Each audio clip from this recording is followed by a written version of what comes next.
My name is Iman and I wanted to make this video because I've been suffering from hair loss for years. Over the past few years, I've really did a lot of research to understand what is hair loss, why is it happening to me, all the research that I've done, actual true facts behind it, because there's so much misinformation out there. So I want to bring you the facts, show you how I beat my hair loss, and hopefully help someone else as well.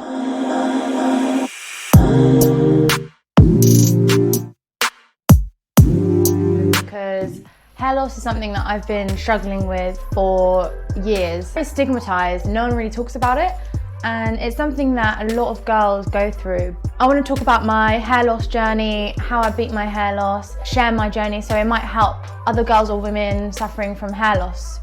It's quite important to me, and it's something that has always been one of my biggest insecurities. What better way to face your insecurity than making a video about it? My journey isn't over, my hair isn't perfect and it isn't where it was before I started losing my hair, but I'm in a comfortable place now where I can share my journey, especially for women. When you're losing your hair as a woman, when that's a component of your beauty because of pressures from social media, society, men, whatever, you feel you're not good enough, you're not worthy. But I'm gonna tell you now, you are good enough.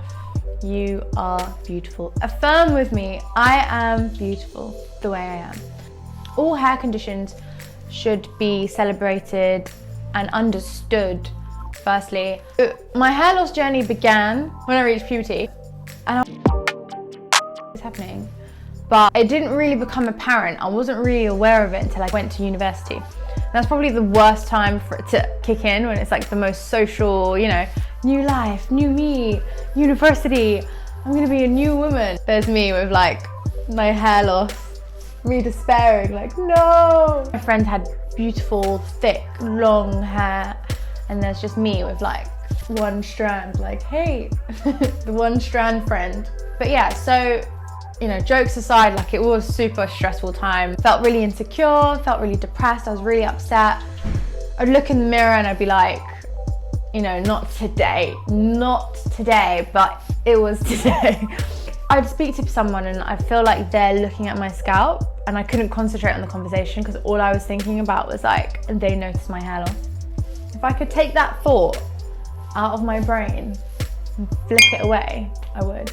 I went to the doctors and they were let's check everything. So they did all my blood work, checked my thyroid, vitamin D, iron, everything. Everything came back normal. Why? What's going on? She diagnosed me with female pattern baldness.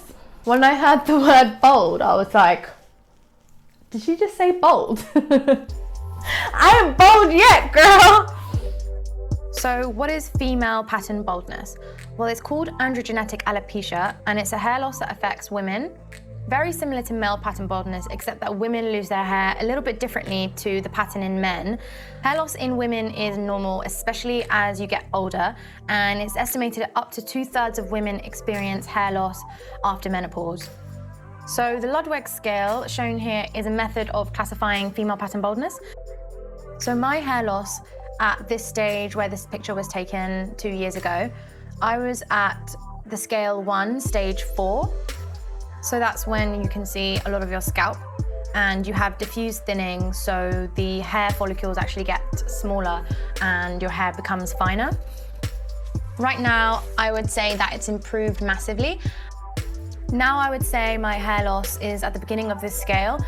My goal in the next year or two is to basically not be on this scale.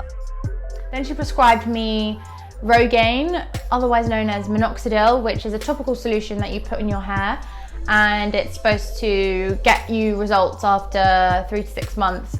I used it for 8 months and I didn't get any results other than a bloody itchy scalp. It was bloody itchy. I was there in class, in my lectures. So I didn't get any results, and there's so many side effects to minoxidil. There's heart palpitations, skin irritations, it's really bad. And the worst thing is it's not fixing the problem.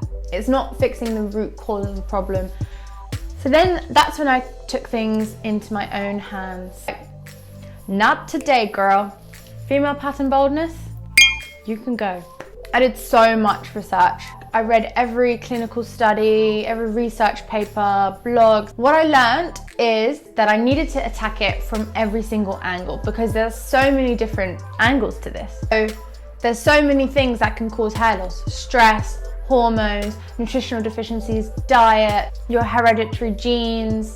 So I did a lot of research, uncovered the first thing was the nutritional deficiencies. I had a look again at my blood work and my iron was at 50.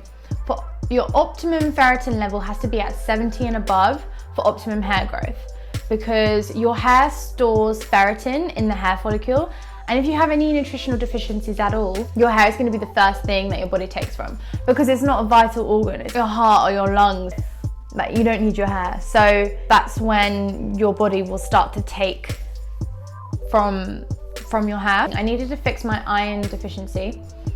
So I was supplementing with iron. I use Solga, they're my favorite brand. They don't have any like chemicals or anything like fillers or anything like that. And I was also having spirulina and leafy vegetables like spinach in my smoothies every day. Iron is the #1 cause of hair loss for women, because if you think about it, you lose a lot of blood during your period. That can cause hair loss because you're losing all of your iron stores. I also take fish oils and GLA, so that helps to balance my hormones and provide the added nutrients that hair needs to grow. I also learned DHT can cause hair loss. DHT is a sex hormone that's derived from testosterone, and it's converted right at the hair follicles and binds to it. So when this happens, the hair follicles shrink, stop producing strong, healthy hairs, and become miniaturized.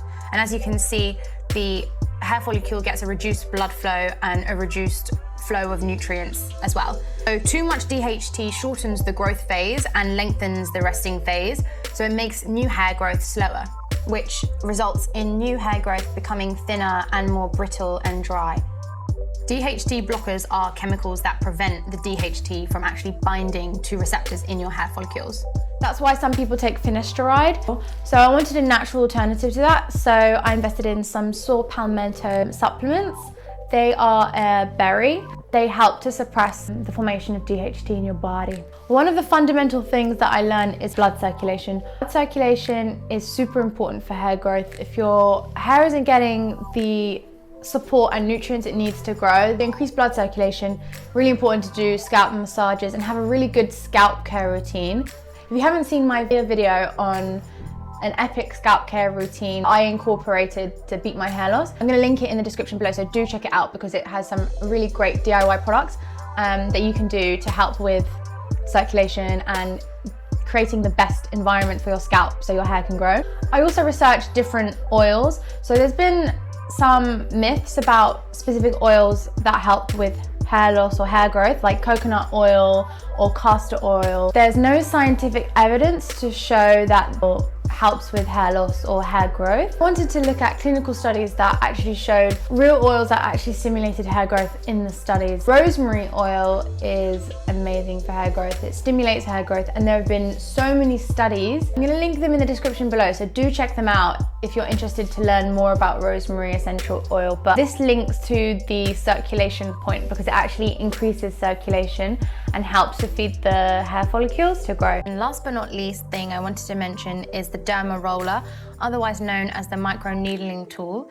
It has been really key to my success at growing my hair. So the small needles cause tiny punctures to the scalp to regenerate hair follicles, and scientific research has shown that it stimulates skin cell proliferation and increases hair density. So in one study, microneedling increased hair count 400% more than minoxidil. So the derma roller or microneedling tool is one of the key factors to combating hair loss. And as I mentioned before in my video, the scalp is really important, so you're actually stimulating hair growth from the roots. And what I use is a 0.5mm titanium derma roller. I use the derma roller once a week, and I would definitely recommend the same needle depth as I've mentioned before of the 0.5mm. Let me know in the comments below if you want me to do a dedicated video on how to use the derma roller, because there's a special technique that I've been using and have had great results from. So I just wanted to leave you guys with some top tips that I think would be really helpful for anyone suffering from hair loss. Number one is to be consistent. You want to be doing these treatments weekly, daily to really see results, because the hair is one of the slowest things to grow and change, so you really need to be consistent with it. Number two is be patient. So you're not going to see results overnight. It takes around 4 to 6 months before you see any difference in your hair. One shocking statistic is that you lose 50% of your hair before it becomes noticeable to the naked eye. You have to be patient, and I know it's a really stressful, hard time, so you just kind of have to hang in there. And do not give up. Whatever you do, do not give up. Third one is to take progress pictures. It's really important to track your progress to make sure that your hair is responding to the treatments that you're doing so that you can tweak or change anything accordingly. And it's good to just kind of see how you're getting on. The last one is super important, and it's to stay positive.